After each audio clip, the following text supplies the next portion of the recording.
What about now? Yeah? Okay. Welcome to the 6th Annual IATC Public Forum. We're very happy to have you all here.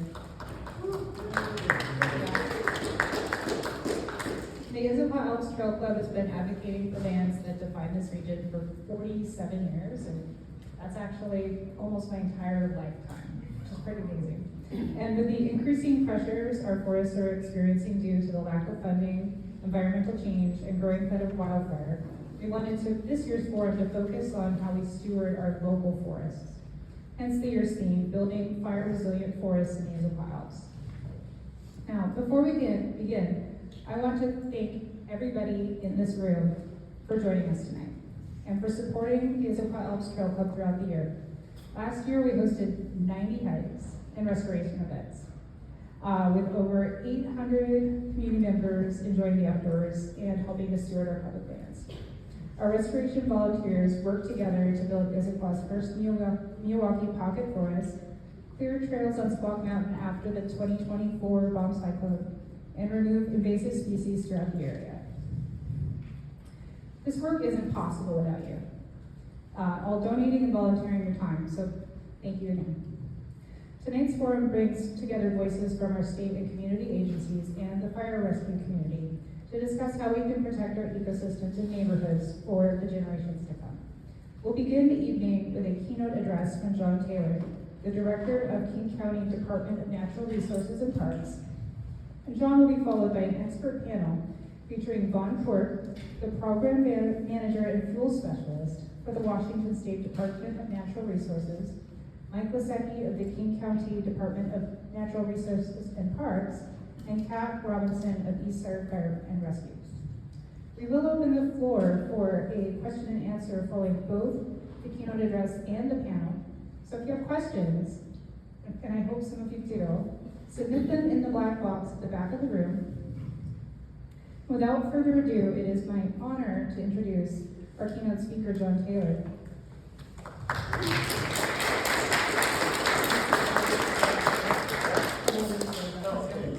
Just stand here while you say. John has served as the Director of the Department of Natural Resources and Parks for the past 2 years.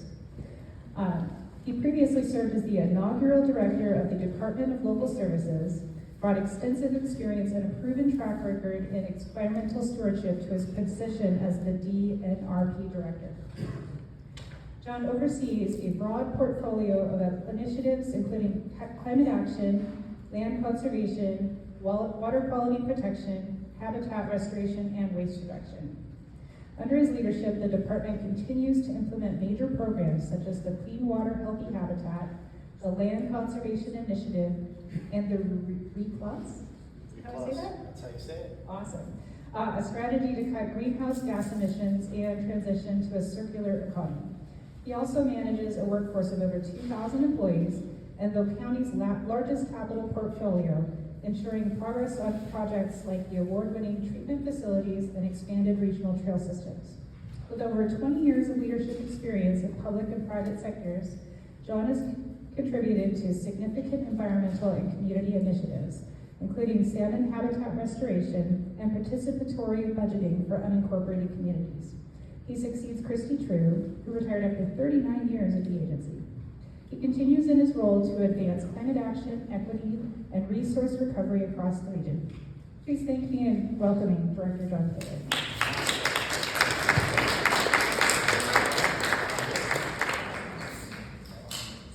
No worries. There you go. Can you hear me? Oh, can you hear me now? That is a really, really kind introduction, and thanks for having me. It's an honor to be here. I have done a lot of different things in my career, but the thing that I have the most passion about is natural resources. And I've worked in places as varied as, the state of Vermont. I worked for the governor there for a number of years, and then came out here, and I worked for Seattle Public Utilities on it's kind of a strategy for Seattle Public Utilities to get all of the programs in the city aligned on restoration work within the city of Seattle. The city of Seattle is unique in that it has, urban creeks where we have not great runs of salmon, but we still have runs of salmon within the boundaries of a major American city. That is a thing that is incredibly unique and worth protecting in my view. I work for the Puget Sound Partnership as a consultant that was being formed, and then I did a stint in the solid waste industry. I was actually a garbage man here in Issaquah. I actually managed the Issaquah garbage contract, have a real interest in recycling and waste reduction. The thing that I know the least about is fire resilient forests. So it's ironic that I am your keynote speaker, but let's just keep that amongst ourselves. We have some awesome experts here who are gonna help amplify some of the things that I'm gonna be talking about. And I am gonna talk about kind of my experience in this role and my prior role as the director of the Department of Local Services, being responsible for unincorporated King County. But you know, I came out here in 2001, weirdly at the same time as my sister. We both moved here kind of independently. And I was working in Seattle and she was working for the National Park Service in Mount Rainier. And she'd just done a stint in California at Yosemite and Kings Canyon where you have a fire every year. Every year you have a forest fire in those parks. I mean, they're very dry, they're prone to fire, and they almost always end up fighting some kind of wildland fire. And I remember, well, the first thing we puzzled about is what are two kids from New Jersey doing in the Pacific Northwest, working on natural resources, which is a lifelong question for me. Probably if you've ever been to New Jersey, you'll get the answer to that question. You want to go work in natural resources, you spend a lot of time in New Jersey. And then the second thing we joked about was, I was like, you're probably not gonna have to worry about fires here very much. And that was true. I mean, we have always had fires here, but they were small fires. It's very rare for us to get a large fire in Western Washington on this side of the mountains. It's pretty unusual to get a large fire, but you know, that risk is growing. We're seeing higher seasonal temperatures. If you worry about water supply, you're looking at weather data, and the weather data is getting more and more challenging every year. And I think that, you know, I was talking to the director of the Department of Ecology yesterday. He's actually going to be doing a press event next week talking about water supply, and that we need to start thinking really differently about water supply just because of what we're seeing happening with weather. But that also translates into I have notes, but I'm kind of looking at, just FYI. That translates into fire risk. And we're having drier summers, we're having more people moving out into the urban wildfire interface, so, you know, I think you're sitting in it. I would be acutely aware of that if you live here. This is the area that when we talk about the urban wildfire interface, these are the areas that we're worried about, where you have a lot of people in close proximity to forest land, and under bad conditions, you can have a situation where you need to get a lot of people out of here really fast. We have mercifully not seen that on this side of the mountains, but you know, since 2017, we've experienced multiple wildfires, over 100 acres. Most noteworthy, the Bull Creek fire. How many folks went out through that area after those fires, hiking or just otherwise? You know, that burned about almost 15,000 acres. And I will just tell you, at that point in time, I was responsible for the unincorporated area of King County, the roads division, and sort of community response. We were very closely working with the Office of Emergency Management. That fire, if it had persisted, if the wind had persisted, we would have had a really, really bad situation all down that Route 2 corridor. We are very, very lucky. And you know, in that same summer, we had the Loch Katrine fire not far from here. That was 2,000 acres that burned. So there's a real risk on this side of the mountains, and I think that people who are engaged in public policy are constantly thinking about, okay, well, what do we do about that? You know, we don't want to have a situation where people get hurt, and we want to be prepared for it. And we want to make these forests as resilient and prepared as they can be, so we're not fighting something that's completely colossal and out of control. And there are things we can do. So like, that sounds dire, but also recognize there are things we can do to be proactive about that. So, you know, when we think about this work, we think about what's the wildfire potential, what's the risk, and what's the awareness within the community. So the potential historically, as I said, hasn't been that high, but I think there is a growing concern that it's getting higher. There's always a potential for a small event, brush fire, get it under control quickly. And you'll see many of those over the course of any summer. But it's one of these large events where you are really mobilizing on a regional or national level to fight it in the way they did with Bull Creek. And I'll talk more about that in a minute. What's the risk? Well, the risk is high in some of these areas. This is a county of 2.2 million people. 2.2 million people live in King County. It's the 6th largest county in the United States. And I would just say this, one of the things I love about working here, harking back to those salmon in Thornton Creek or Taylor Creek in Seattle, it's a county that has 2.2 million people in it, and we've been able to sustain functional ecosystems throughout that county, even into the urban areas. So that's like a remarkable accomplishment from my point of view, and something we should be proud of. But the other consequence of that is you have concentrations of people near wildlands, and the incident of a fire can become really threatening and challenging. And kind of the last thing is awareness. I think one of the challenges we have is people really still think it's 1995, and there's not a huge risk of wildfire on this side of the mountains. And I can just tell you from looking at the data, that is changing year by year by year. There's more risk, hotter, drier summers, more fuel, more risk for people who are living over here, and more people living over here in places where, there are challenges if you have a large event. So, what are you going to do about that? You need to make them aware, and you need to make them prepared to get out. So, in the macro, what are we? What is King County? What are jurisdictions? All the people here who work for different units of government, what are we doing about that? I'm going to talk about 4 things: preparing, coordinating, stewarding, and then responding. We'll talk about responding last, because in some respects, it's the thing we have the least ability to control in a really big fire event, and I'll talk about why. For us, for the Department of Natural Resources and Parks, we have huge numbers of planners, and we write a lot of plans. And those plans, while people will say plan is the first casualty of war, they often are extremely useful when we have tough situations. And we actually put people through, we do a lot of drilling and a lot of getting people ready for all variety of disaster in this county. Wildfire is one of them.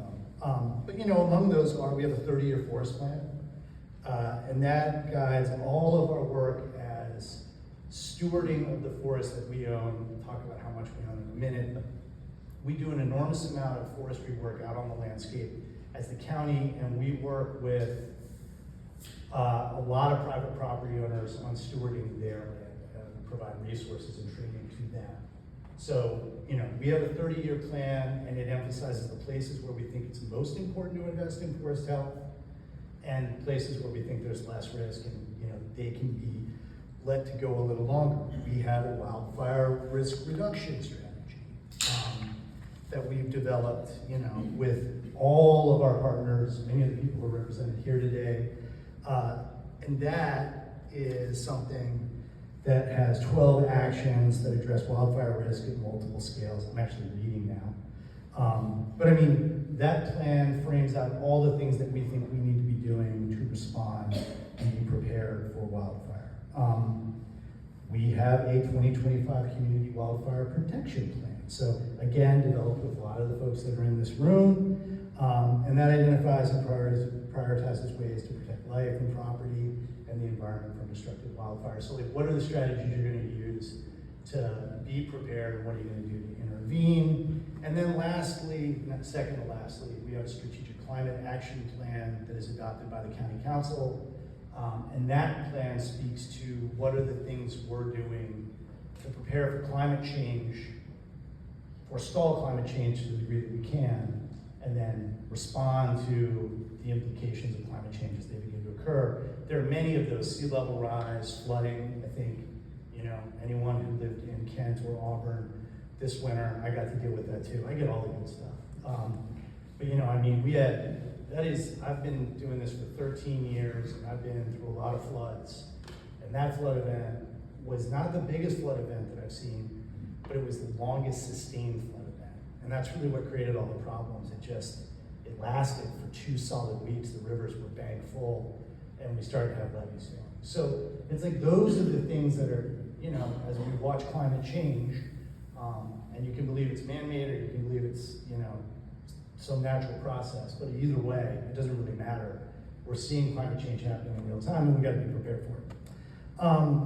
Lastly, Department of Natural Resources is gonna be promulgating a new wildfire risk map, hazard map, and that is gonna be guiding a lot of thinking by decision makers around building codes and what is gonna be required of people in certain locations, people who are in that urban wildfire interface. So, you know, we historically haven't designed for fire in the places where we might want to be designing for fire. We haven't planted communities in that way. I can just tell you, having run the Department of Local Services, out by Falls City, we had a big landslide when I was the director, and it took out Southeast 365th right outside of Falls City.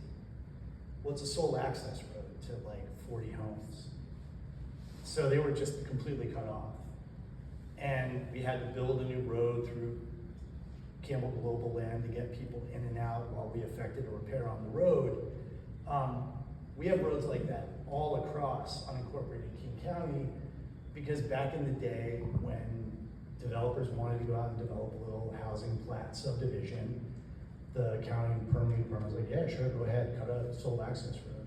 I mean, it never occurred to anybody that there could come a time when that road could be cut off by fire and you need to get 60 people out of there. And we just need to be noting where those places are and thinking about alternative strategies for moving people out. So that's the we prepare, we plan. The other thing we do is we collaborate. So we work really closely with all of our partners who are here in the room today. We have great working relationships with, you know, partners across the spectrum, not only on emergency preparedness, but, you know, forest like restoration work. A great example is the work that we did at the Big Tree Trailhead Restoration Thinning Project on Cougar Mountain with all of you. And those thinning projects, they have multiple benefits. One big benefit is it's a thinner forest, it's not as dense, there's not as much fuel, it's more resilient to fire if you have fire come through. The other big benefit of that I've learned about from talking to our forestry folks who are much smarter than me, is it's got a big climate benefit. If you take out the stuff that's at end of life, it doesn't have a lot of potential for carbon sequestration. You remove it, you plant trees that do, you actually end up sequestering much more carbon acre per acre of forest when it's healthier. So just from a you know, high level climate change perspective, that's a great way to invest resources to get multiple benefits, climate benefits and resiliency benefits for thinking about forests. You know, we also, it's just worth noting, kind of while we're talking about stewardship, there's about 810,000 acres of managed forest, zoned forest in King County. So that's a lot of acreage. We own about 3% of that. King County owns about 29,000 acres of that we manage. About 3,000 of it we actively manage. So there's about 3,000 acres that we're cutting, thinning, doing things with. And a lot of that is informed by where it is. So it's in close proximity to people. If we think there's a hazard, that's where we're doing it. We don't do it for money, we just do it because it makes the forest healthier and more resilient, which is what this forum is all about. And the money that we get off of it helps pay for, you know, more staff that lines up each of the sales. We don't make a ton of money off of forestry, but it helps underpin the forestry program in King County because it's one of the things that's one of the hardest functions we have in the county to pay for, unfortunately, just because of the way that it's a long public finance story that I don't want to go into. You would fall asleep, those of you who haven't fallen asleep already. You know, then you've got about 4,000 acres that are managed by smaller lot landowners. And the rest is like Campbell Global Warehouse, or the big companies that manage their land. And you know, they're managing their forest lands in a really different way than everybody else is, because they're managing them for profit and taking stuff down. And there are probably people in this room who know more about forestry than I do, so I'm not gonna go any further than that. 4,000 that we support people on are folks who own like 1,000 acres or less, and need technical assistance. They're not professional foresters, but they may own woodlots. They may want to do things on them, and we have a staff that go out. And we're able to do, I want to check this number because it actually impressed me when I read it. We do about, come on,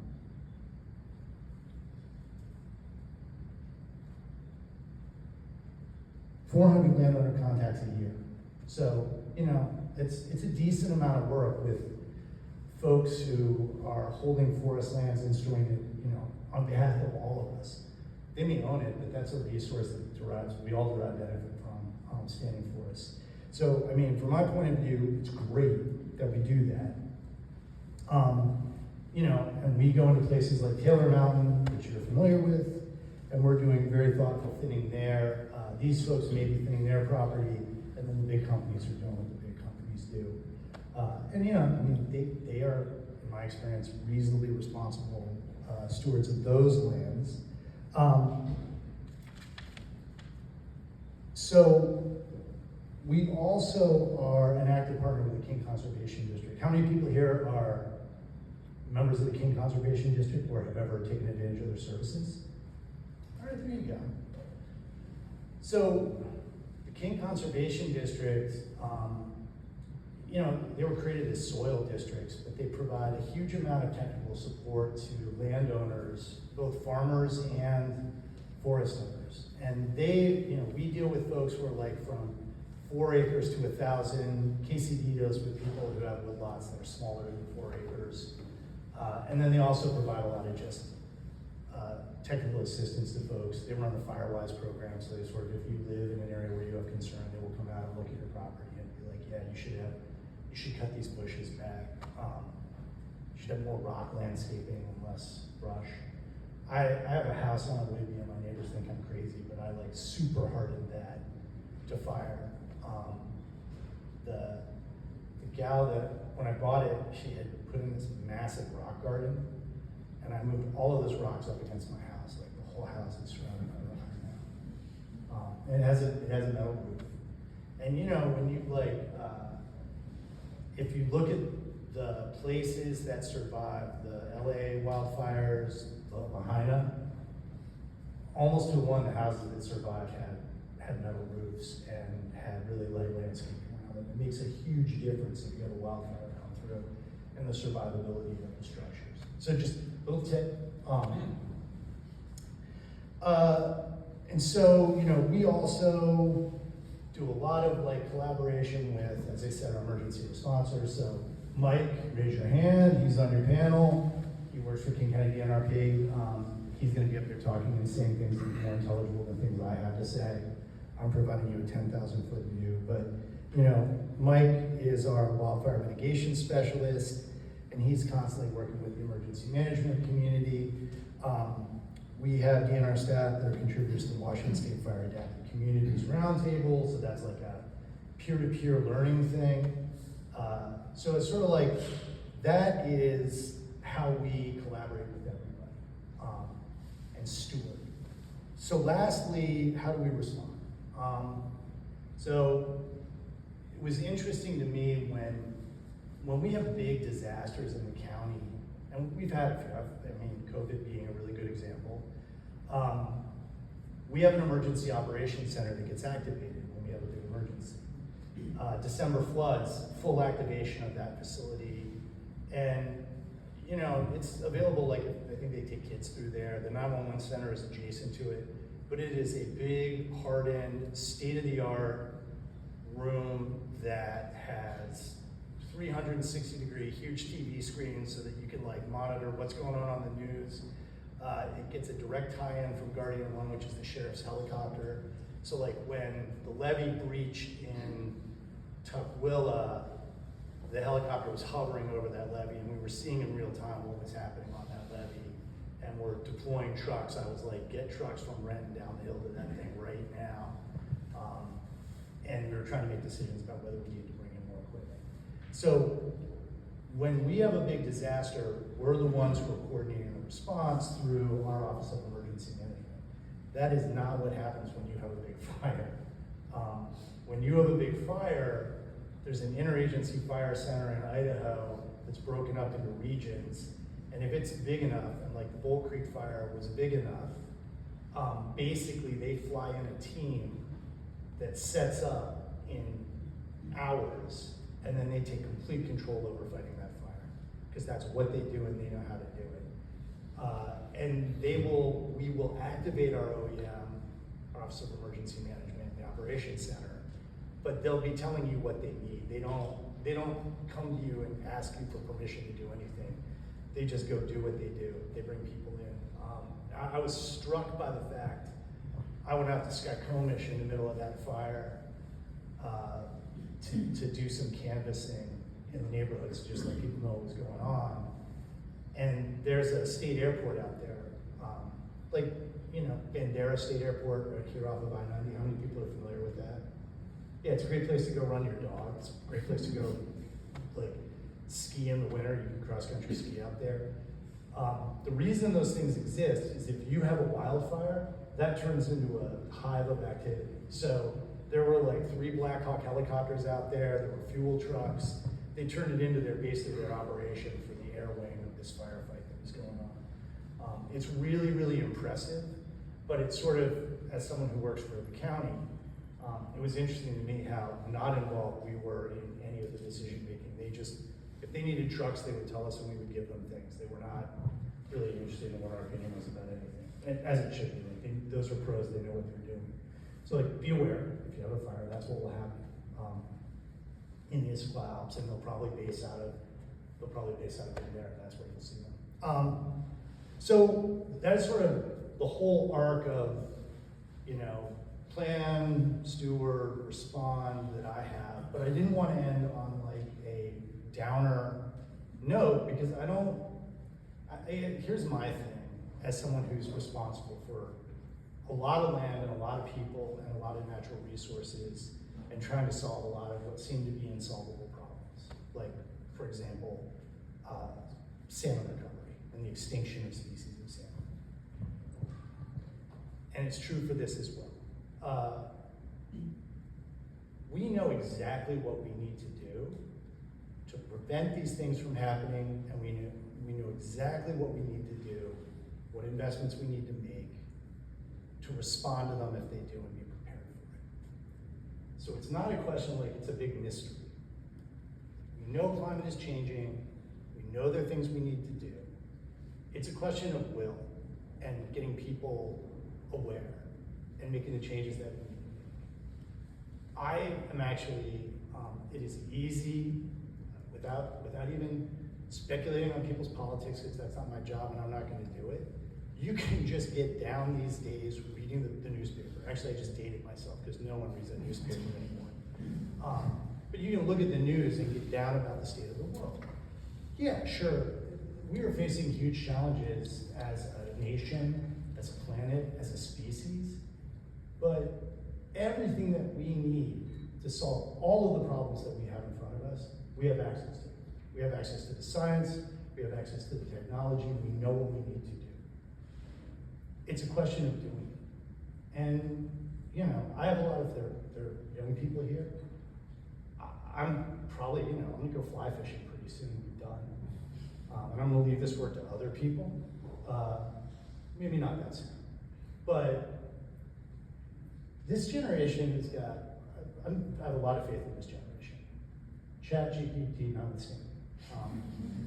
And how they write their papers. I don't agree with that, the kids in the audience, I don't support that.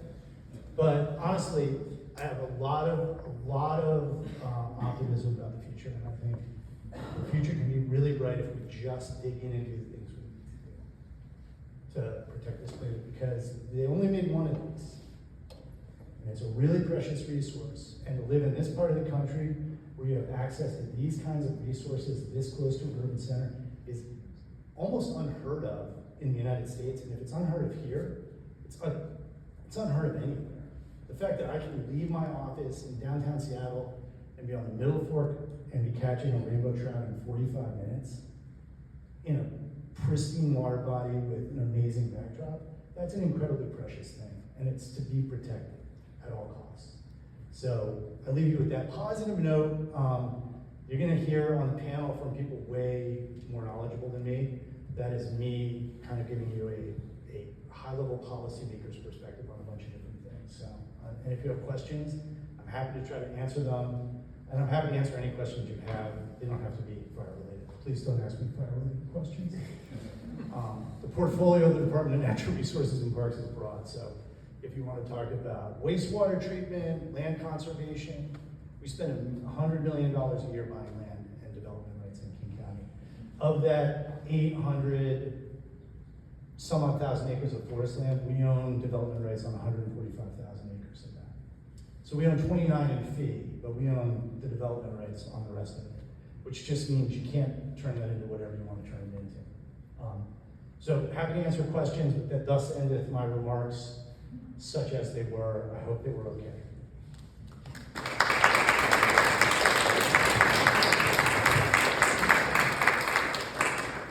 Thank you for those remarks, Director Taylor, and for your continued leadership in protecting King County's natural resources. Now we'll turn to any questions from our audience. And Ira, are there any that were submitted into the box? No, we'll just popcorn around. Yeah. Okay, if anyone has a question, go ahead. Yeah. So, I have a question that's not directly related to fire. Sure. So, as you said, over the winter we had some of the most severe floods that we've had in several decades.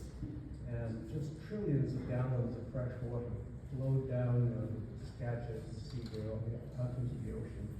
And 3 or 4 weeks later, they were on TV, the meteorologists forecasting a major drought in July.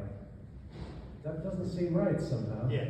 And is there any plan to form a reservoir anywhere? I've heard something might be built north of North Bend or east of North Bend. Any plans to hold that water back so we can use it in the summer? That is an awesome question. I'll use this. Can everyone hear me? Yes. Yeah, okay. I'll just project. I'll use my, you can use that as the roving mic. It's funny you say that because I think I was driving back from like the emergency operations center and listening to the radio, and that story came on that like, you know, analysts are projecting that. I was like, I don't know how you reconcile those two things. But here's why. Because that rain event was a very warm rain event. And what makes the water system in Western Washington work is the snowpack in the Cascades. So if the snowpack in the Cascades isn't robust enough, by July there's no water flowing into the reservoirs and they begin to draw down. And the way Seattle's water supply, Seattle has 2 principal water supplies. One is Lake Taps, and the other is, or no, not Lake Taps, Toll, sorry, what am I saying? I have Lake Taps on my mind for a whole other reason. And the other is Chester Morse Lake up in the watershed, Cedar River watershed. And that lake is a weird lake in that the intake for the water supply is in one pool and then there's more detention, but at a point in time, it draws down and then you don't have access to the other half of that water supply. And so SPU has to bring in massive pumps to pump over the pump to get that water. Tacoma, their water supply is, God, why am I'm like having a brain cramp because I'm in front of like 40 people. Howard Hanson Dam, sorry, there we go. So all of those water supplies are headwater dams that are supposed to provide some flood control. But the reality of that storm was, what happened was the rain was so bad that the Army Corps of Engineers and Seattle Public Utilities, who operate the dams, they have to do this dance where they are calculating how much water they can let come in there to provide flood control. And then at a point, if they feel like the integrity of the dam itself is jeopardized, they let it go. They don't let it go, but they start releasing at a rate that's faster than what it's coming in. And so what we had on the Green and the White Rivers was like 2 solid weeks of phase 4 flooding against those levee systems. And that's why they failed. They just were worn down. I mean, we had, I'm not on the news a lot, but I was on the news a lot that week. And we were monitoring like a dozen different places where we were concerned about the integrity of some levees. And we had one that broke, and we were able to fix it pretty well. And Port Pacific, that levee gave way, and that ended up certainly catastrophic flooding. So I think that that's the tension, right? I think the reality is building more flood detention, more water supply dams, probably isn't a solution to the long-term problem. It would solve it on some level, but the real issue is what's going on with snowpack and how we're using water. I mean, one of the things that I focus on is, you know, at West Point Treatment Plant, we treat 300 million gallons of water a day and send it out into Puget Sound. Now that's water you could use for things that aren't, it's not potable water, obviously, but it's water that could be used for industrial processes, it's water that can be used for agriculture. Brightwater, which is our most modern station, which is up in just over the Snohomish County line, we have a line that comes down from that, and we use that to irrigate fields outside of Wooded. So, and that's great water for that because it's highly rich in nitrogen. So like farmers like it. So I think it's like most really vexing public policy problems. The solution is multiple things all at once that we're gonna have to do to solve the problem. That's a really long answer, sorry. No, it's a good answer. Yeah, snowpack is not a good long-term solution with snow level rising. Yeah. Yeah. Other questions? Yes, sir. You mentioned that our greatest need is the will to act. Do you have any statistics on what percentage of the residents of King County have chosen to act to do the things that we know we need to do? And part two of the question is, what are you planning to do to educate the people to more action? I think it depends on about what super challenging public policy issue we're confronted by. But I think I feel very lucky to run a natural resource agency that has support from an authorizing environment that we almost always get what we request from them in terms of budget. So like, for example, and I'm sorry to say this, we have a 12.75% rate increase coming for sewer rates this year. That is a lot to ask of people. But you have a county council that's been very supportive of everything we try to do over the years. And you know, we have an authorizing environment and a county executive that supports what we do. The last county executive and the county executive before them were very supportive. So I think that's a reflection of the will of the people, right? People want to see us restore salmon populations. People want to see us conserve land. People want to see us make investments that make this a more sustainable place. I think I don't worry about this place so much. I worry about everywhere else. I think this is a really remarkable part of the earth where people really care deeply about natural resources. I've been to other places and grew up in other places where I think that concern is a lot less. And I think that's something that collectively the environmental community broadly needs to work on. Because it's been a long time since Earth Day, right? It's sort of like this, we're in a place where people take a lot of this for granted. And I also think we're our own worst enemies is the way we frame issues. I mean, if you frame issues as global warming, climate change, it makes it feel insurmountable to people. And it's not an insurmountable problem. We closed a hole in the ozone layer in the 80s. And we did that I mean, that was an international agreement to curb the use of chemicals, and we were able to do it. So this should not be as hard as it is. We just have a really toxic dialogue in this country right now at the national level around these issues, and I think we all need to spend more time talking to one another. I go to Texas, my wife is from Texas, and you know, like I don't think I've ever voted the same way any of those people voted, but they're all awesome people. Like they're super friendly, they care deeply about their families, they care deeply about their communities. We have a national dialogue that divides us. It doesn't need to be that way. There's so much more that we have in common than what divides us. And so, I mean, it's not just what I guess I would say have more of those conversations. Have more of those conversations with people you disagree with. I like talking to people. I was asked, like, you know, I think this is going to be a friendly crowd. I was like, I don't care. I like an angry crowd. I've been in more meetings in my career where I've been yelled at, and those are the best meetings. Those are the absolute best meetings when you can go into a room full of people and they are just livid about something, and you can bring them around to a new way of thinking, or at least assuage some of their concerns. So it's talking to people. We spend a lot of time in our own little cones talking to ourselves, and we need to go talk to other people who we violently disagree with and figure out why they so violently disagree with us. And I don't care which side of the aisle you're on. And I'm now pontificating, sorry. Sir. Yeah, a number of years ago, I attended a meeting at the Mountaineers where they invited a fellow, I believe he was nationwide head of fire control in the U.S. Forest Service.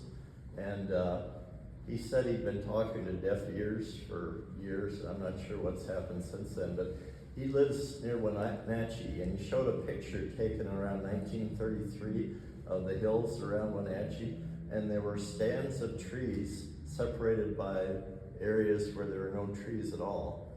And so if a fire got going in one of those stands of trees, it would end with that stand. And then he took another picture, showed another picture that was taken at the time of his talk, and it was continuous trees all through these hills. And he said that what they used to do is have controlled fires to make these gaps between stands of trees, and people objected to that because they didn't want all the smoke that came from those fires.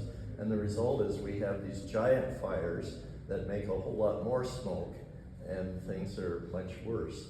And so what's been done to deal with that? I see my colleague in the back nodding his head, and I'm going to tell him to come up here and answer this question, because anything I say would be pure conjecture and inaccurate, and you deserve a better answer than I can give you. Yeah. So Mike, Sure. introduce yourself, and then. Yeah. Hi everyone. Mike Lasecki. As John said earlier, like I'm a wildfire mitigation specialist. It's not on. Not on. Yeah. How about now? Yeah, there you go. There we go. All right. So wildfire mitigation specialist at King County Department of Natural Resources and Parks. Former wildland firefighter. Fought fires in Eastern Washington. Your question was around what have we done about the situation of there's not prescribed fire happening, and because of that, there's large wildfires now that generate even more smoke. Wasn't that the reason we stopped doing prescribed fire? So what have we done about it? So personally, here in King County, we don't do much about it because that's a practice that really isn't that applicable to our forests on this side of the Cascades. Those photos that that gentleman was showing you guys, that's Wenatchee. It's kind of a totally different forest ecosystem. It would be characterized as, sometimes they're called fuel limited, which means, yeah, like the reason fires happen is like there has to be enough fuel. The reality on the west side is we always have enough fuel. Like we could thin, we could do prescribed fire, and the reality is like all the fuel is gonna grow back within like a year and a half. And so we would have to be burning every single year. The idea was we're gonna burn to reduce fuels. But on the east side, it's a totally different story.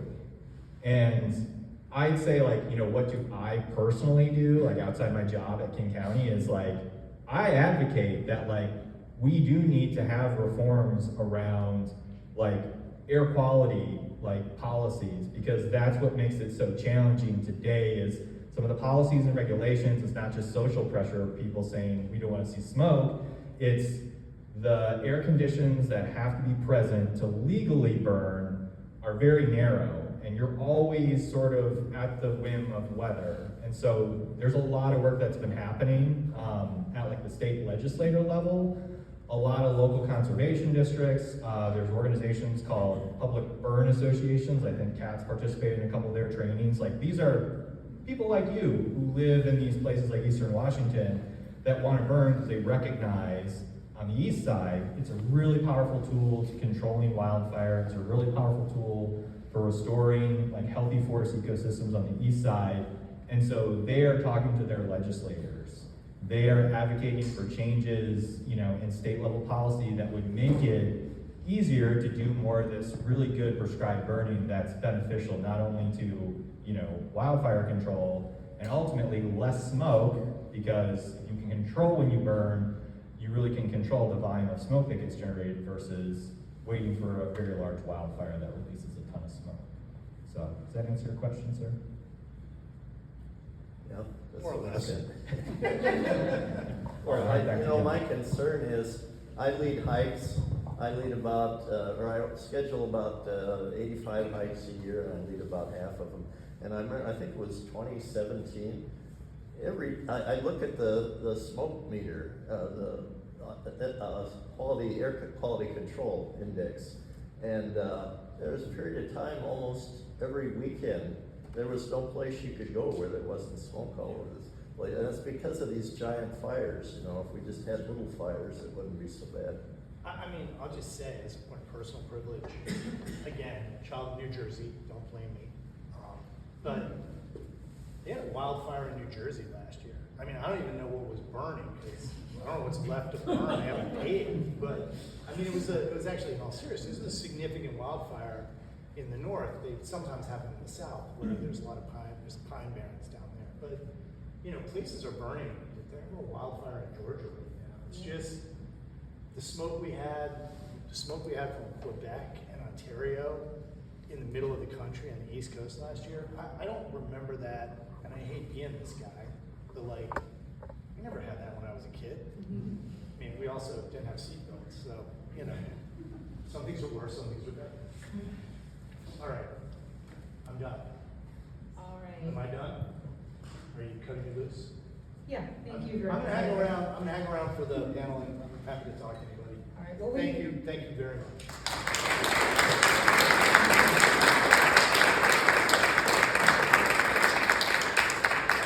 All right, we're going to take a brief 15-minute recess while we get ready for the panel discussions. This is a great opportunity to find two new people you've never met before. Say hello, get a little food, get some drinks, and if you have questions for the panel, consider writing them down for the box. Thank you.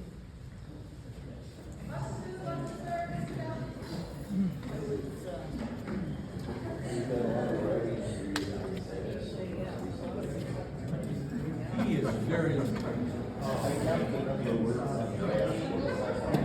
Yeah. Friends at Issaquah City. So I love hearing the speaker talk about the privilege that we have. Salmon right here in the urban environment. So, yeah.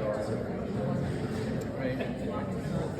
So I spend a lot of energy trying to keep the salmon coming home.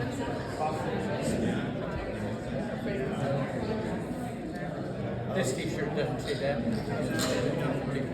So, doing a lot of work, and I really appreciate the cooperation of the city has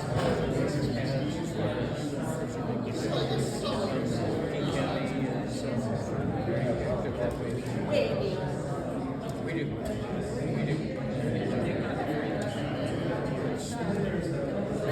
You know, some way it's good business. I mean, it's not just things like salmon fish, but we can have 200,000 visitors to have good salmon days.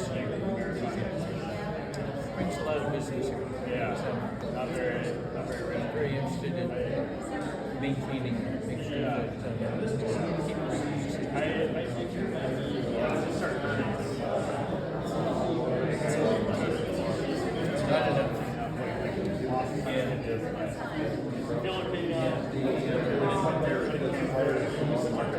I'd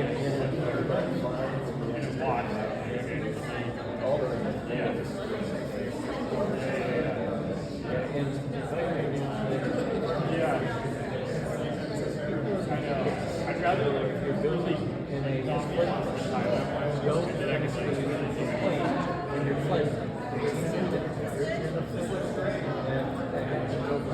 so that's where the city also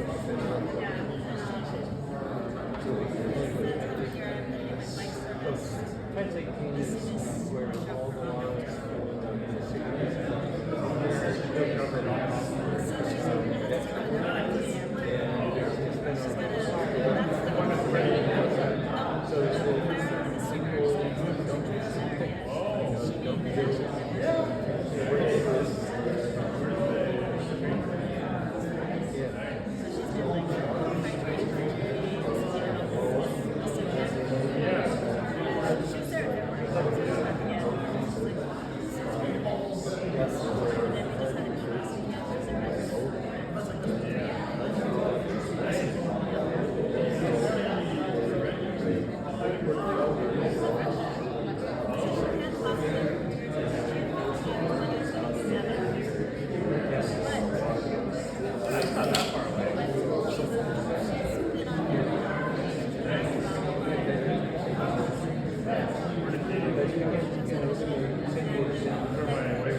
coordinating mitigation,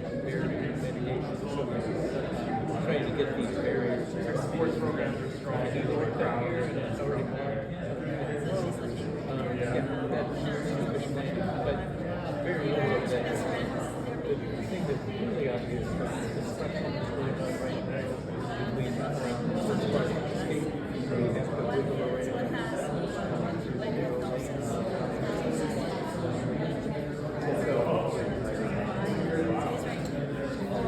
Well, actually, from Gilman, from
Sometimes I have to decide, oh,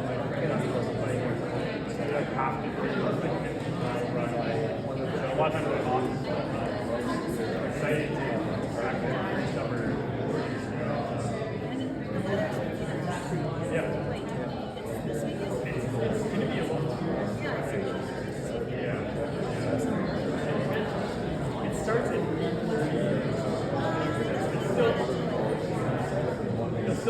were the good ones. Spoken like a true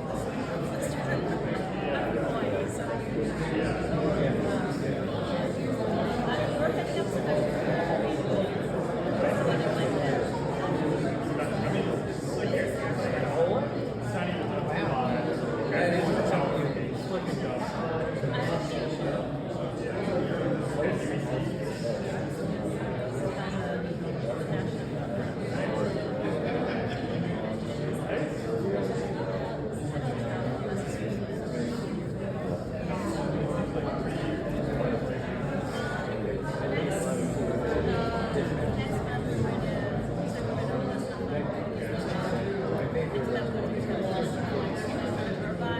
Just waking up to the plate. If they had paid attention to me, like we were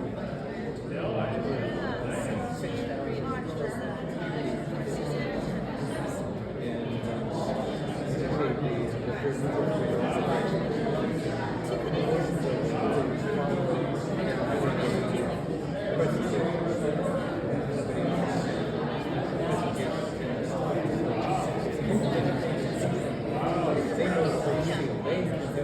That's it, everybody.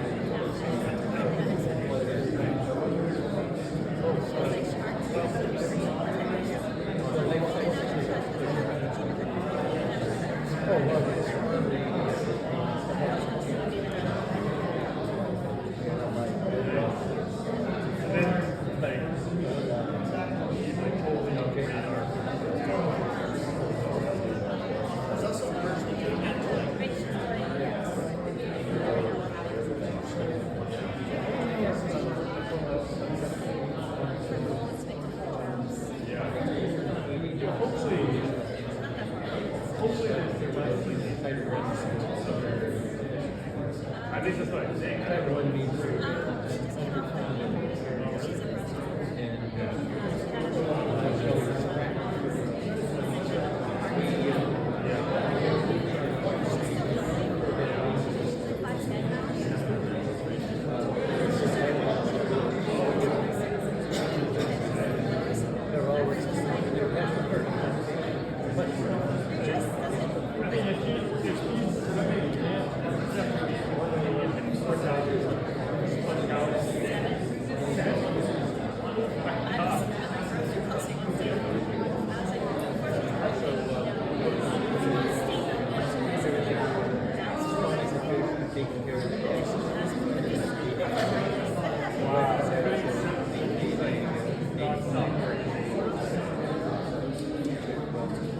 That's impressive.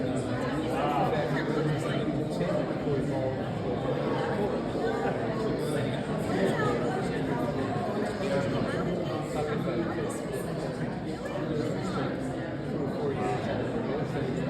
No. basically gathering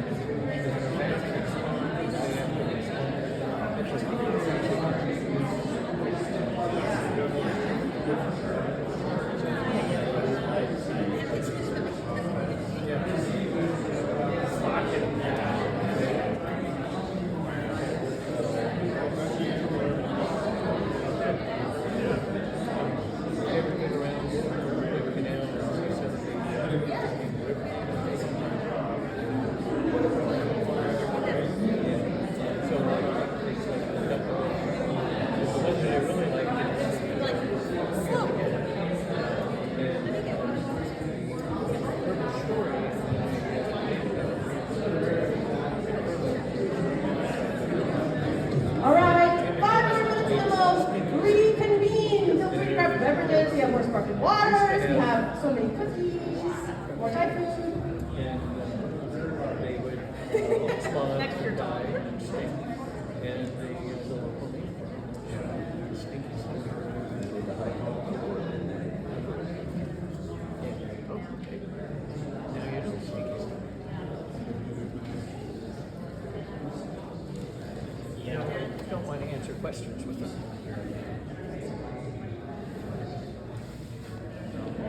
Because I didn't expect that to be a fast process.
You all good ones? All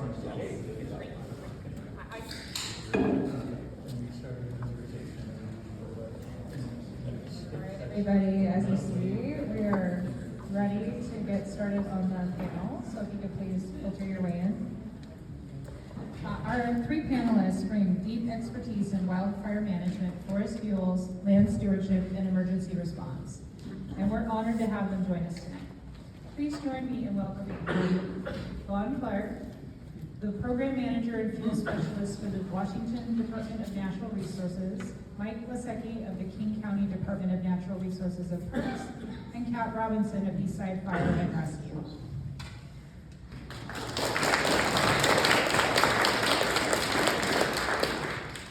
Before we dive into the discussion, I'd like to start by having each of our panelists briefly introduce themselves and share a bit about the work that you do. Vaughn, could you start us off?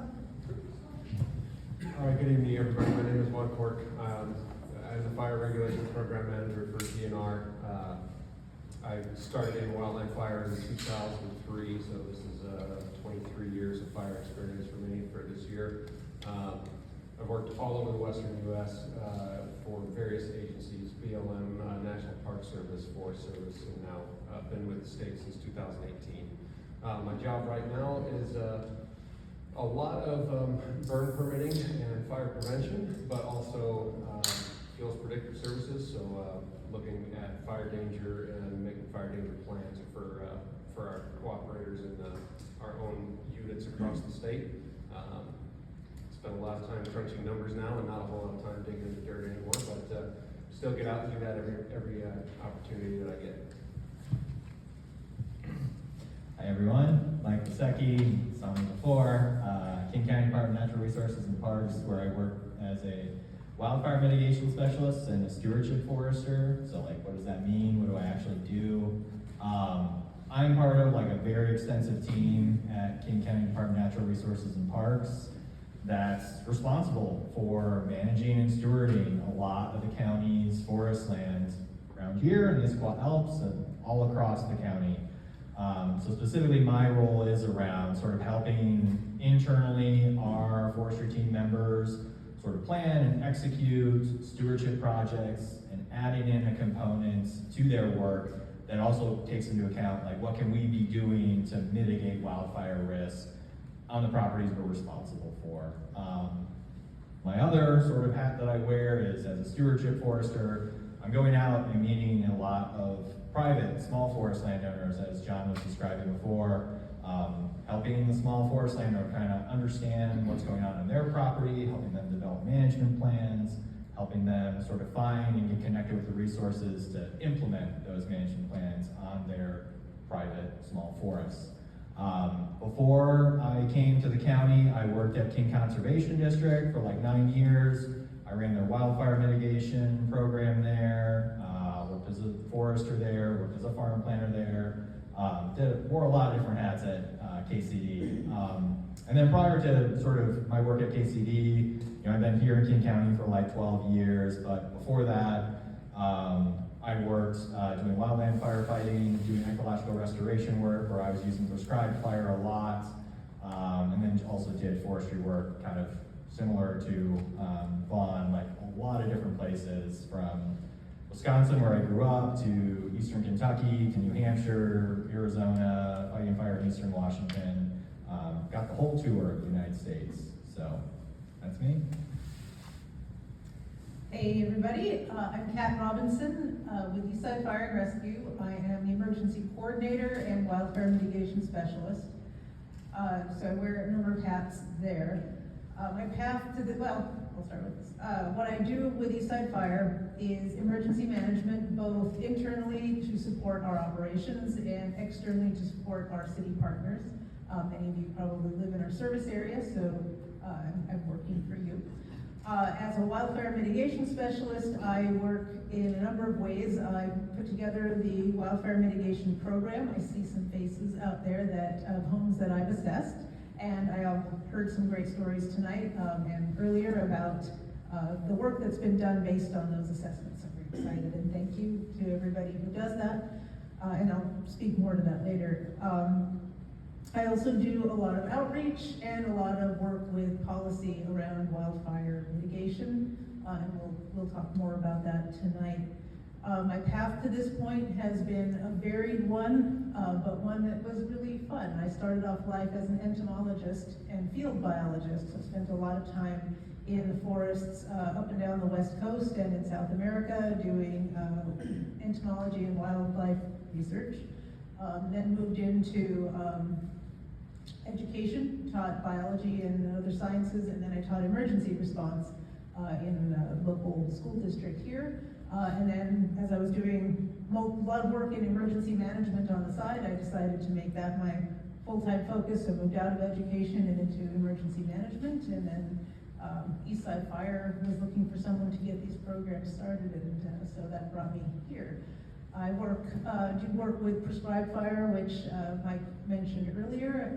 Grew up in far northern California, so spent a number of times evacuating and watching fires come close to my home. And my family still lives there, so still help them with prep and evacuation from time to time. Right, thank you. And as the forum theme is building fire resilient forests in the Issaquah Alps, our first question is to help frame what this means for the audience. What's a fire resilient forest look like? And how far is the Issaquah Alps from that ideal of a fire resilient forest today? All right, so I haven't spent a whole lot of time in the vicinity here. Lots of time in Eastern Washington on fires, lots of time on the Olympic Peninsula fighting fires over there. We spent several years before service in the Park Service. So I'm not terribly familiar with the Issaquah Alps area in particular, but the forest type is not any different really than it is in the Olympic Peninsula or elsewhere in Western Washington. And healthy forest is, to me, is something that is the way, boy, it's a hard one to put together. A healthy forest is as natural as it can be. So it is not overcrowded, it is not overstocked, it's not too loosely stocked. These trees and these species that we have in Western Washington in particular grew up with a very specific sort of a brotherhood amongst the other timber types that are there. So, Douglas firs growing up with western red cedars and western hemlocks, and the spacing and things like that they developed with. They've gone through generations and thousands of years of living in those types of systems, and maintaining that is an important aspect. Changing what the ecosystem looks like is not a way to maintain a healthy forest around here. The good news is that for the majority of Western Washington, at least when we're talking about fire return intervals and the fire environment itself, most of the west side, even though there's been heavy influence of logging manipulation over the past decades, is not significantly far off from where it normally should be. The timber types around here tend to grow back in a very particular way, and it takes active management to keep them thinner than they should be or thicker than they should be, and unhealthy patterns. Disease and pathogens have not been a major issue in Western Washington either. We do have some of those that pop up from time to time. Laminated root rot is a big issue in Douglas firs, and there's some defoliators and things like that out there, but overall, not a huge issue for the west side. Not as much as it is in Eastern Washington. Now that may change with climate as well. Things like maples are suffering more from some of the mysterious maple diseases that had shown up, where similar to sudden oak death down in California, where maples are just dying out. Our bigleaf maple population is dwindling.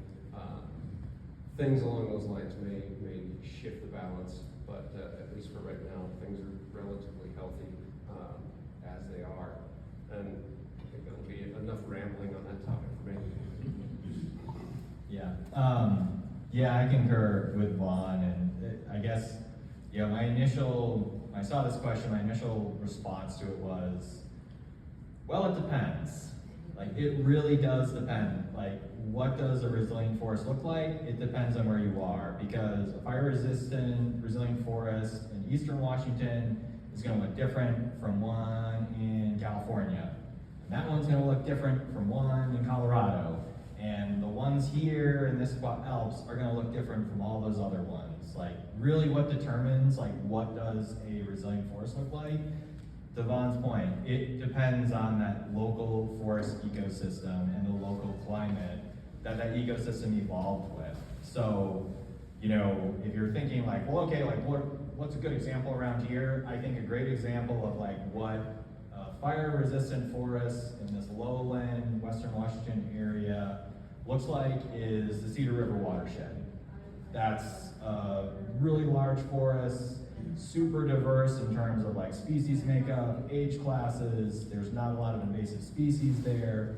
Like that to me is like, if you want an image of it, like that protected watershed forest is a good example of like what a fire-resistant forest in Western Washington lowlands looks like.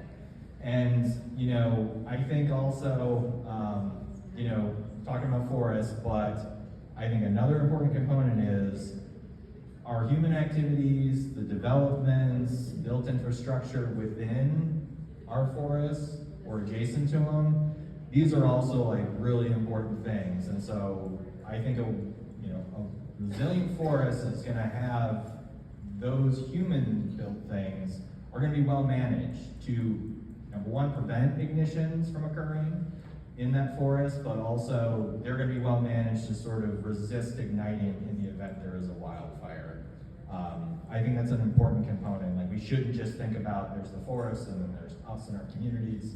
We are intermixed, we are intermingled, we are connected, and so we gotta be thinking about both when we're talking about resilience to wildfire. Real quick, I'll just, that second question, how far is this Issaquah Alps region from the ideal today? In the public forest land around here, I think we're in really good shape, as Vaughn said, like at least currently, current conditions, climate change is definitely like an X factor, but like much of the management objectives and practices that are happening on the public forest land in the Issaquah Alps is pushing these forests to being like healthy and resilient. That's sort of like the most important objective is making sure the stocking's good, making sure it's, healthy, not a lot of invasive species there. Like we're doing that. And so like, I think it's not only good, but we're improving. We're keeping up with sort of like the challenges that our forests face. So what they said, I don't really need to repeat it because they said it very well. What I would add to that is how we manage those forests going forward, especially given what we're looking at with potentials for changes in climate and changes in species diversity and structure. To Vaughn's point, a diverse forest is a healthy forest. Pacific Northwest has some very specific species profiles, and those should be retained as much as possible. One of the very important ways, and kind of building off of Mike's point, is we are active in that forest management. We are part of that, even if it's it's getting out and recreating, or it's advocating and supporting legislation. A lot of the policy that manages these forests is done not anywhere near the forest, if that makes sense. It's done in halls and buildings and so forth, and not necessarily always by people who are very familiar with the makeup of our forests. We worked a lot on some legislation last year, or at least advising some legislation last year. They had a lot of potential as far as wildfire mitigation went, and also bringing some regulation and some transparency to how wildfire insurance operates in Washington state.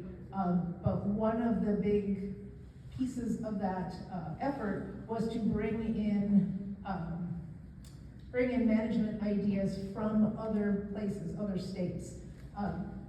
think largely it was an expedient way to do it because places like California have pretty much written the book on wildfire management and they certainly deal with it a lot. So they have pre-built programs, pre-built management policy, and so why don't we, let's import that? Except, we were repeatedly making the point that this is not the same ecosystem, it's not the same habitat. So that you can bring it over as a starting point, but it has to be modified with the help of experts who can make it applicable to our area. So one of the things that I would suggest to everyone here as a group who has come, with a lot of interest in this topic, is to stay alert and listen for that legislation. And I'll say it's not easy. It's part of my job, and it can be a challenge to sort of fish through legislative sessions and find out what's going on to that, and we'll try to make that information more available. You're most welcome to reach out to any of us and say, is there something we should be doing? But to that end, the more you can advocate for thoughtful policy in our area, and maybe funding DNR a little bit more about that one. But a lot of funding has been cut. There's a lot of budget crisis right now, but there's a lot of need for that management. Washington has experienced declining rainfall and snowpack year over year. How are those shifts changing wildfire risk, and are there any behaviors or side effects that people might not expect? Oh boy, I wanted you to go first, Vaughn. You get to take turns. Yeah, so Vaughn's gonna correct any of my errors. So the way that I would answer this question is, if our region continues to consistently experience these like warmer temperatures, less rainfall, less snowpack, I think it's, we can expect that we're gonna have an increase in the number of fires occurring just because of fuel conditions.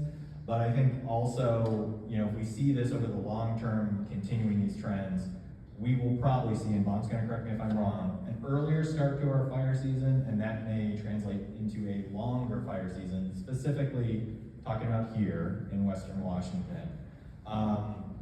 We can also expect our fire season, actually, no, I'm not gonna, I'll leave it at that pretty much. And then in terms of side effects that people might not expect, I think one side effect that might surprise people, and I feel like me and Kat have heard this anecdotally from a few people, is a side effect from these changes, moving, being our new reality, is there might be impacts to our local property insurance market. Insurers pay very close attention. Their whole business is based on accurately measuring risk, and these changes in our climate and their, downstream impacts might mean that it becomes more expensive to get property insurance, and in some cases, insurers might just determine that this is too risky. We aren't even going to offer a policy.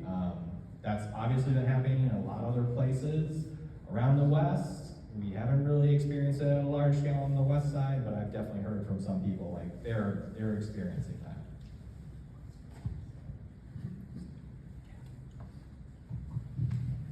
Yeah, I would say a number of folks that I've done assessments for have had me come out to their homes specifically because they received a letter or a call from their insurance saying that they had wildfire risk and they would possibly lose their insurance if they did not make some changes and so forth.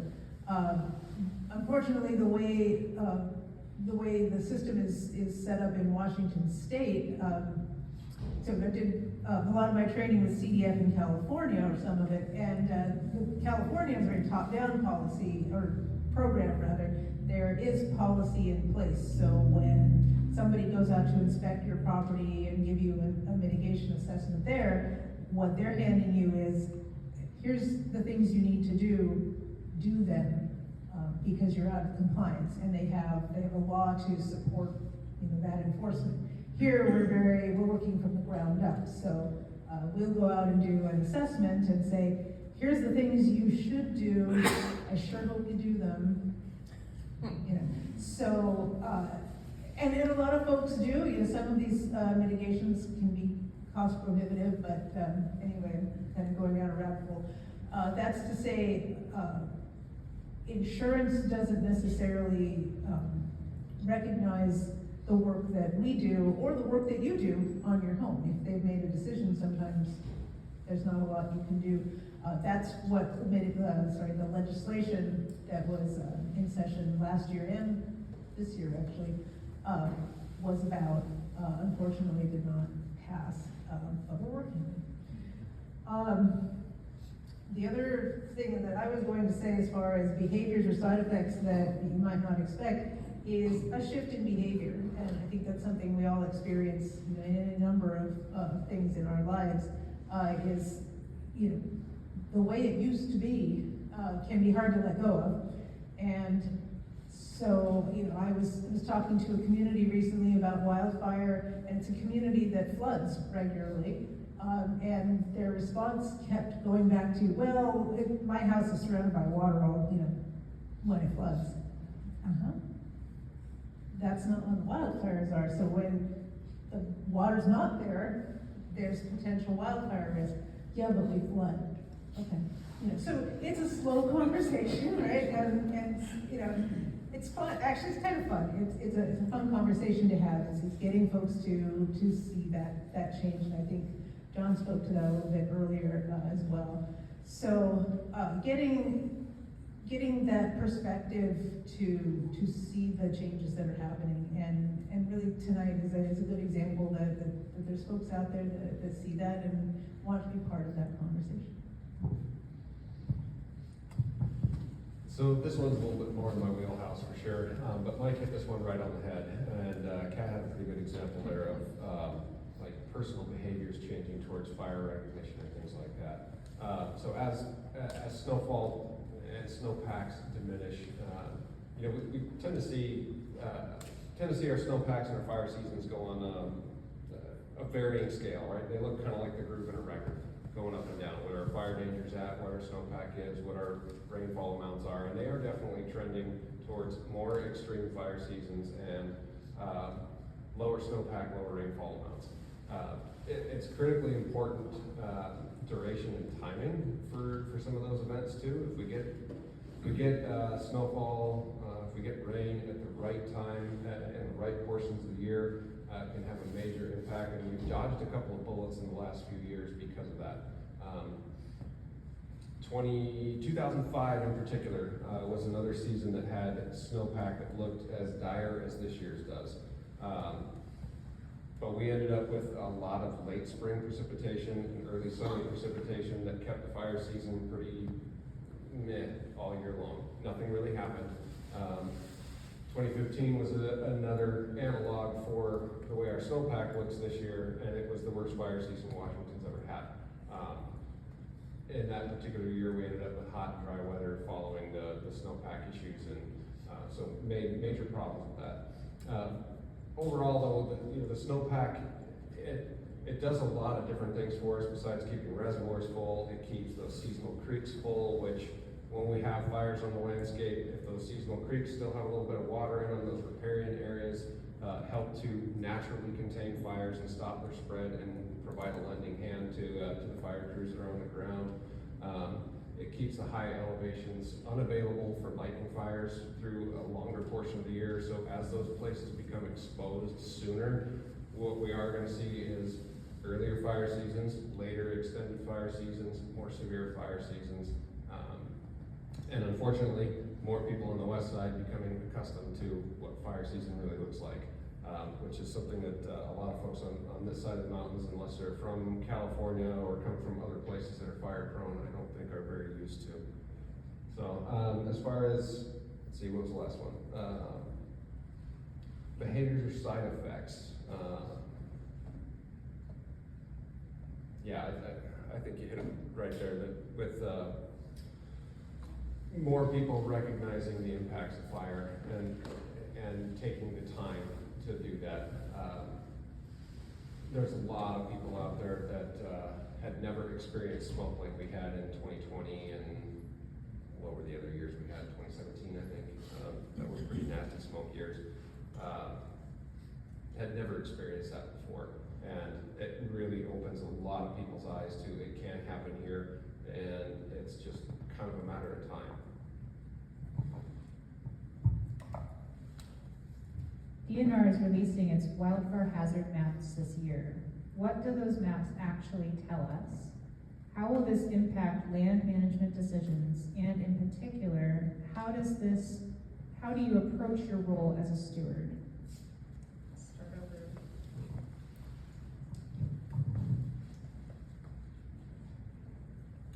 Yeah, the maps. So, right now what the maps are in draft form. Has anyone seen them? I encourage you to go check them out. They're on DNR's website. I think if you just do a search for DNR wildfire hazard map, you'll get the link. Currently, they don't show a lot of wildfire risk in Western Washington. There are a number of variables that were used to make that determination. There are some variables that weren't used to make that determination. That's something that we're all having conversations about right now, and how that final resulting map will be utilized. Is it meant to just be a resource or point of interest, or is it meant to be a discussion tool or a decision-making tool? I know it's largely focused around development and building codes, but the question is just how broadly or specifically will it be used? Those are questions we don't fully have answers to yet, which will impact how what I do in my role as a steward. So I will continue to run our wildfire mitigation program and offer assessments, talk to folks, work on policy. There are a number of other official documents that also have wildfire risk maps for Washington, in our region specifically, that I know have different assessments. So one of our questions is, which assessment counts? It'll be an interesting year to see how that unfolds. I think regardless of what those maps say, there's still a lot of folks who see what's happening around them and have those concerns about wildfire, and will continue to try and make positive changes around their home and their community. All right, so I happen to be on the team that's been developing the hazard and risk maps. So what are they meant to tell us? The first thing, the hazard map that's being produced right now, its sole purpose is to meet the legislative direction that we were given, which is to create or to identify areas where wildland urban interface building code should be applied. And we're supposed to do that on a statewide basis, which means we have to be able to compare apples to apples, east side to west side, Spokane County to King County, Aberdeen to Wenatchee, right? And so on that same scale across the state, the west side does look like there's almost no hazard.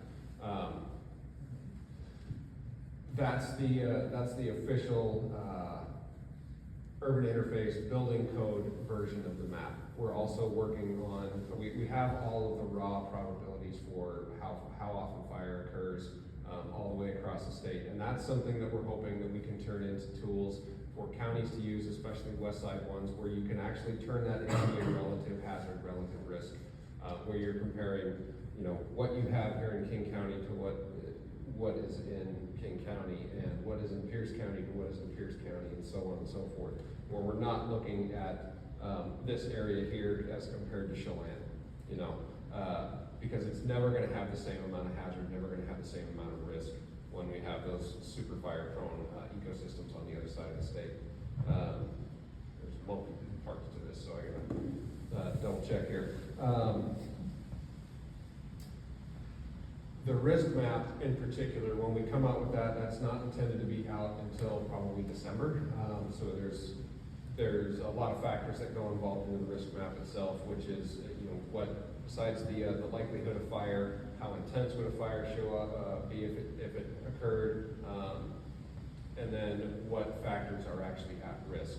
And there's lots of things that we can talk about. There's infrastructure, there's homes, there's communication sites, and how do these, do we value a communication site over a highway or over power transmission lines? Like there's a lot of those things that go into play with those determinations. So that's why we're taking longer on the risk map. That one also, we're hoping to be able to tune towards the counties, to individual areas, and be able to use those to help identify or help communities identify where they can get the biggest bang for the buck in treatments. Where can they reduce the risk the most, the fastest, the most efficiently? Where are they most at risk in which communities and things like that? So that's really what we're hoping to get out of them. I think we'll call it there. Great. That means I don't have to answer that first question. I can just skip to the second one. How will, this new hazard map impact land management decisions for myself and my role? Probably, I'm guessing probably not that much. And the reason is we have really robust local county strategic plans. John mentioned them. We just updated our strategic climate action plan last year. We just finished our community wildfire protection plan last year, which is a county-wide plan that really does kind of what Vaughn was saying that their risk map eventually will. We're looking forward to that risk map because we'll get to compare sort of all the really great data and analysis DNR has done with what we did over the past year. But really, my work and the work of the county is really kind of guided by these local strategic plans, and we didn't just whip them up. Really long process. We had a lot of community engagement on these plans. We consulted with a lot of experts, including people from Washington DNR. So yeah, that's basically we're gonna stick with those. We're really looking forward to seeing some of the final products and collaborating with DNR in the future when we go to update these strategic plans and ideally be able to have DNR's help incorporating it. But I really don't expect it to have a huge influence. Maybe one way that it could impact my role and what I do in my work, and I think this is probably true for CAT 2, is, DNR's in a really tough position. They have to do this hazard map because the state law says they must, and it's gotta be statewide. And the reality is, if it comes out as it's currently drafted, you guys are gonna see a map that shows there's no wildfire, hazard on the west side. I don't need to worry about that. And again, you weren't paying attention and listening to what Vaughn said of what's the sole purpose of this map? It's WUI building codes. This is not intended to be guess what? You don't have to worry about wildfire. But that's the reality, is there's a lot of people that aren't in this room tonight. They didn't just hear Vaughn's explanation. They've probably never seen anything that DNR's put out. And so when they see that map, that could make our jobs and our lives more difficult, because all of a sudden we're going to do a risk assessment, or we're talking to people at a presentation and they're saying, well, this map shows that there's no wildfire risk in our area. I don't need to care about this. And that is not what that map is communicating. So that is one potential way that, depending on how people see it and interpret it, if they don't understand it, it could make, it's just a communication challenge, and that's a potential. Fuel reduction treatments like binning and prescribed burns are central to fire resilience, but they can be controversial or logistically complex in heavily used recreation areas like the Issaquah Alps. What's realistic here, and what's the path to getting it done? So, fuel treatments definitely can be controversial. There's usually a lot of different things that go into them, especially in places like Western Washington, where you really can't just put fire on the ground. It's not a one-step treatment around here. You have to be able to do some thinning beforehand, which can ruffle feathers, because that means possibly heavy equipment, possibly chainsaw use. Those things that are necessary to reduce the fuel loads are often not looked upon highly.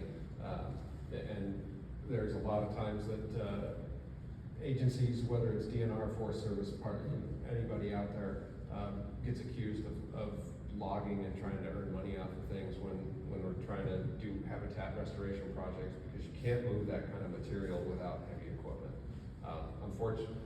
Fortunately, Western Washington has lots of big, beautiful trees, and unfortunately, you can't really move those suckers by hand. Once they're down on the ground and you're trying to get rid of that material, all that fuel for a wildfire, you got to use some sort of mechanization to do it in some way. So that's one area where it's a little bit difficult. Fire is always controversial whenever we put fire down on the ground. The best course of action, I think, around these areas here in particular is to do pile burning.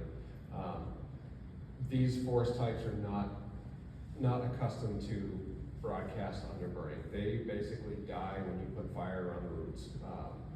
So you have to be very, very particular in applying fire in these forest ecosystems around here. And it's always a little bit controversial because nobody wants to deal with the smoke, but we have to do something with the material, and sometimes it's not economically feasible to be able to haul it away or chip it or do something else with it. Sometimes the easiest, most expedient, most efficient manner of treating it is to burn it in place. And there's issues with that. Nobody wants to breathe that particulate matter that comes in.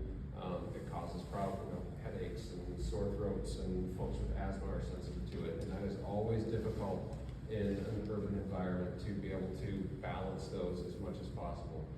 One of the things I do for DNR is managing the burn permit program. And thankfully, I don't have to do this anymore. Used to be in the smoke management side, where making the approvals on who could burn and who couldn't burn on different days based on the air quality and the smoke. That was a very stressful job, and I'm very happy I don't have to do that part of it anymore, because getting complaints about that kind of thing is not fun. Everybody wants to see the end result, but nobody wants to deal with the smoke. And then I will say though that we do a very good job. We have 4 meteorologists that their sole job during the winter when people are burning is to look at these things as detailed as they can to try and mitigate any impacts to anybody out there. That's as much as humanly possible. Somebody's always going to be affected by it in one way or another. But so what's realistic here? Mechanical treatments, small scale mechanical treatments are definitely realistic kind of things around here. This whole side of the state has the equipment and the abilities and skills to be able to accomplish those sorts of things pretty easily. And then pile burning. I don't think you're looking at large scale forest thinnings, thousands of acre type stuff. That's just generally not feasible around here, along with big scale burning or anything like that. So I think you're looking at small mechanical thinnings and pile burns and stuff like that. Yeah, and I guess from my perspective too, if we're really kind of thinking about the Issaquah Alps, our local forests, ecosystem, I kind of see there's sort of this premise and this question of like, we should be thinning and doing prescribed burning in Issaquah Alps forests, and like, I think we should like interrogate that. Like, should we? Do we need to? Is that needed for us to achieve a fire resilient forest here? I haven't seen much evidence that like, yeah, that's needed. Like, clear evidence on the east side, that forest ecosystem, even on the west side, like further down south, getting into like, the oak savanna and like mixed, conifer, for sure. Like those ecosystems, like to stay healthy, they need regular fire kind of coming through them. So I would question sort of like that premise of like, we should be doing this. This is really important. This is the type of treatments we need in our local forests. From what I've seen, in terms of like, post-fire and on the west side and sort of the research that I've reviewed is like, we can get there with doing thinning, doing projects that are based around sort of maintaining forest health, and like that might involve doing some harvests of like more vulnerable species so we can replant it with more climate adapted, you know, more resilient tree species in their place. And I think invasive species is another like huge, that's probably like the #1 issue that I see in most forests. And like, you might not think that like, oh, like invasive species, like what does that have to do with fire? Well, if a fire comes through a forest, and as Vaughn said, like all your trees die and you have invasive species in there, like guess what you're gonna get after the fire? A lot of invasive species, and like that's really not, you know, good resiliency in terms of forest health. You know, and then I think that the main point I would make with this of like what's realistic, what's the path to getting it done, and I'd say getting it done is having like forests that are more resilient, but also communities that are more resilient. And I really think that like what we need to do is improve the resiliency of our communities around the Issaquah Alps, around these forests, and that's going to involve making changes in the built environment, not necessarily making a lot of changes of how we've been managing our forests locally. So things to consider. Lots to consider, and to build on that point, when I go to talk to a homeowner, a lot of the time, the first thing they do is turn their back on their home and gesture toward the forest and say, I'm really worried about all of this. And you know, for sure, we see it on the news, we see forest fires, right? We see fire burning through the forest, and that's scary. Certainly what we're seeing more of these days are these wildland urban interface fires where, you know, increasingly we are pushing out to living in amongst the wildland, you know, the forested vegetation, stuff that burns. And so having structures in close proximity to a forest can increase the potential for fire to spread into those things we value. You know, to Vaughn's point, you know, adding those values to the, you know, to make that risk map is an important factor in how they will develop that information. So, but it's interesting because I'm going out to assess the thing that the homeowner values, but they're turning their back on their value and they're looking at what they perceive as the greatest risk. And as Mike said, well, we need to turn that around. So, which is what I do. I tell them, let's turn back and look at your house, because your house is the driest thing in this forest. Your house is the most likely thing to burn in this forest. Your house is more likely to ignite the forest than the forest is to ignite your house, in a lot of cases. So the most important thing to do is make those changes around the things you value most. And you know, it's also a bit of what do you have power over, right? I've had folks, you know, around Issaquah who look at Tiger Mountain or Cougar Mountain or Squawk. You know, I've had folks in North Bend who look out at the 1,000,000+ trees bearing down on them, and they just say, I'm so worried about this. And, well, there's, you know, the reality is there's nothing you can do about that. You can't fix, but I don't mean it. The forest, you know, to both Vaughn and Mike's points, the forest is fairly healthy and resilient around here already. There are certainly projects that can be done to, you know, to strategic areas, and John spoke to that earlier as well. Having the strategic plans that we have, they're not intended to be, you know, just plans that sit on the shelf. They're active management plans that look at a lot of factors to decide where we have limited resources and competing priorities, right? We all have that in every aspect of our lives, no different at any, you know, policy or decision-making level, you know, around. So where are we going to put that effort? Where are we going to spend that money? You know, if we have a lot of invasives, you know, it's just Mike. He's a department of one, right? So he can't be out there pulling the ivy, but I know each community has local initiatives, and you know, they call for volunteers, and they have work parties, and you know, there's all kinds of efforts that are out there. So people being more involved to help. You know, like Vaughn said, I've had people say, should I just clear all of this? are you ready to manage that?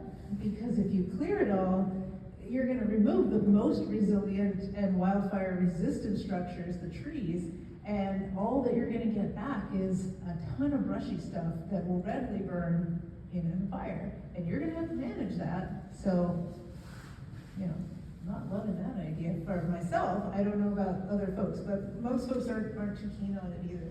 So it's helping folks to understand those realities, that the forest, the trees, this is not your greatest threat. Most homes that burn in a wildfire burn because of embers, not the big raging fire coming through and consuming the homes. So how do you protect that structure that you value most is by making those changes around your home.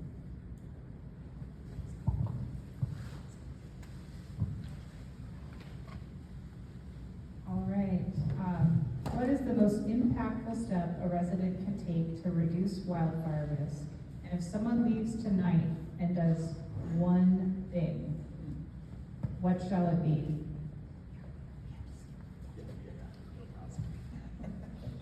All right, so I'm gonna have like two answers. One is like a very tangible action. Get a home risk assessment from CAT. If you're in Eastside Fire and Rescue's like service area. And once you get it, complete the recommended actions from that home risk assessment. That's the tangible thing, like you can do that.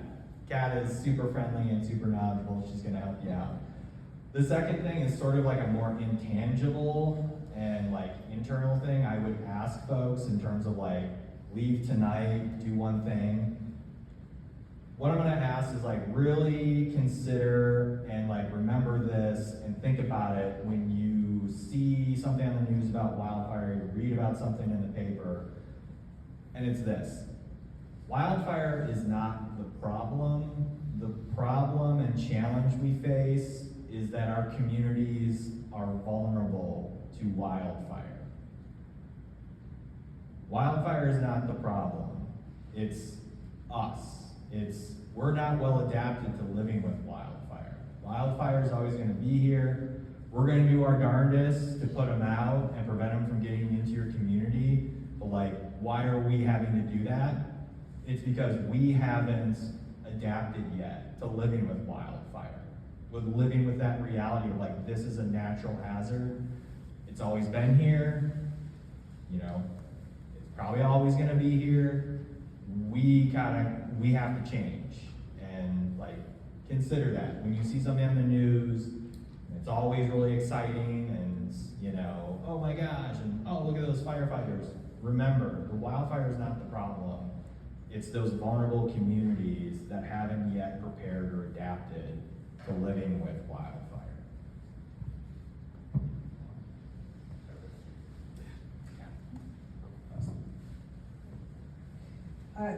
Yeah, absolutely. Be aware. What are the top 3 causes of wildfire? Lightning? Yeah, men, women, children. Yes, people. People start wildfires. Be aware, be prepared, have a plan. As an emergency manager, I spend fully half of my day is spent disabusing people of the idea that anybody is coming to save them. You are empowered to save yourselves. Part of my role is to support you in that. So if you have questions, if you want me to come talk to your neighborhood, your HOA, your clubs, you know, whatever, your school, that's something that I'm more than happy to do because it starts with education, starts with awareness. And so knowing how to plan, knowing what to plan, knowing that we have to become more fire-adapted communities. And to that end, I would encourage you to put a lot of these little handouts out there. One side is just the Eastside Fire and Rescue's mitigation program, so that's how to contact me. The front side, this is called the Fire Adapted Communities Wheel, or the FAC Wheel, if you want to be cool, you can call it that. And really what I love about it is that, you know, when we think of wildfire, we think of firefighters. You know, we think of people in shiny trucks and shiny buttons and cool hats and stuff like that. And that's certainly one aspect, but that's this aspect right here, that's this one. And there's all these other disciplines that play a critical role in preparing, planning, mitigating, responding, and recovering from and for wildfire. So I encourage you to pick that up because everybody has a role to play, and that's going to make a dramatic difference in being fire adapted community here in Issaquah. All right, the one thing I'll add there, it's a great idea getting a home assessment, building to WUI code standards, all that kind of stuff. As a takeaway though, if you're doing this stuff, this is great, but get your neighbor involved. All of the plans and things that are talked about there, community wildfire protection plans, what are the other ones? Risk reduction strategies, mitigation strategies, all these sorts of things. The key in a lot of them is community. You can have a bomb-proof home built out of concrete and brick with metal roofing and bare gravel and dirt for a yard, and you can probably survive just about any wildfire. But if you have an actual home that's like livable and nice to look at and still has some plants and things along those lines, you can have built all the best codes out there and done all the fire-wise stuff, but if your neighbor doesn't and your neighbors around you don't, that's where home fires come from in wildfire scenarios. It's home-to-home transmission as often as it is the vegetation transmitting to a house. So it's a community-wide effort. So that would be the take home I have to that is, you can do the best you can, do all your research, do all your work on there, but then get your neighbors involved.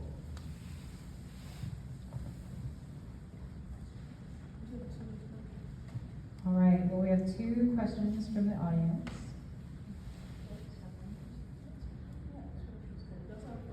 Just as a note, everyone, we are at 8:30, so I'll be conscious of everyone's time, but we'll get these questions answered, and hopefully, if you have a burning question for our panel, maybe they'll be able to linger for like a couple of minutes out. All right, so I'll read the question, and maybe whoever is really excited to answer it, let me know. What is the evacuation plan in the case of a major wildfire? Yeah.